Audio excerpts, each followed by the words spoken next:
বুদ্ধ পূর্ণিমা উপলক্ষে বৌদ্ধ ধর্মাবলম্বীদের সঙ্গে শুভেচ্ছা বিনিময় করেছেন রাষ্ট্রপতি মোহাম্মদ শাহাবুদ্দিন। দেশের বিভিন্ন স্থান থেকে আসা বৌদ্ধ ধর্মের অনুসারীরা সারিবদ্ধ হয়ে রাষ্ট্রপতির সঙ্গে শুভেচ্ছা বিনিময় করেন। বিকেলে বঙ্গভবনে শুভেচ্ছা বিনিময় অনুষ্ঠানে আয়োজন করা হয়। এ সময় বৌদ্ধ সম্প্রদায়ের বিশিষ্টজনরা ফুল দিয়ে শুভেচ্ছা জানান রাষ্ট্রপতিকে। এই আয়োজনে উপস্থিত ছিলেন ঢাকায় নিযুক্ত বিভিন্ন দেশের রাষ্ট্রদূতরাও।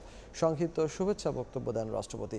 এ সময় সমাজের সবাইকে একে অপরের পাশে দাঁড়ানোর আহ্বান জানান রাষ্ট্রপতি মোহাম্মদ শাহাবুদ্দিন।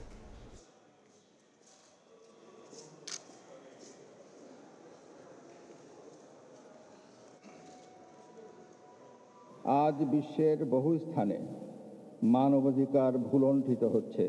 দেশে দেশে যুদ্ধ বিগ্রহ বিশ্ব অর্থনীতিকে ভারসাম্যহীন করে তুলেছে। বাংলাদেশ সহ বিশ্বের বিভিন্ন দেশের আর্থ-সামাজিক খাতেও এর নেতিবাচক প্রভাব পড়েছে।